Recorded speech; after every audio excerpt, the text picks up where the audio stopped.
Those explosions on Thursday night in Syria, they were part of a long American tradition, and they're likely to have similar results.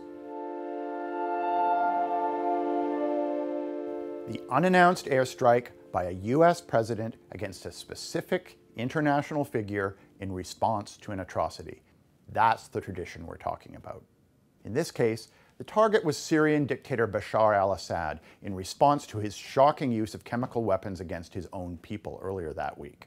It is in this vital national security interest of the United States to prevent and deter the spread and use of deadly chemical weapons.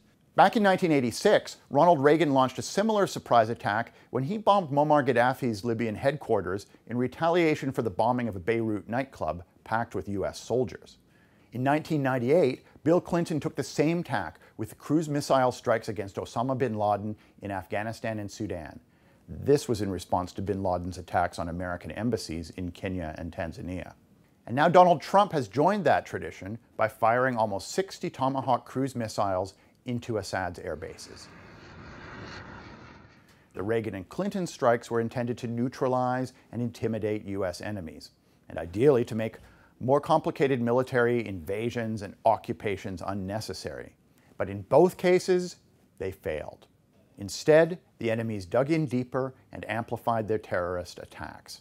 Is it the same this time? In theory, Donald Trump's airstrikes could force Assad to the negotiating table.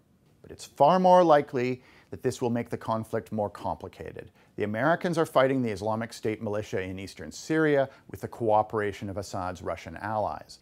The deeper reason why this fight has been so difficult is that as long as Assad remains in power, there will be no legitimate Syrian state controlling its eastern territories, and therefore Syria will remain vulnerable to Islamic militants.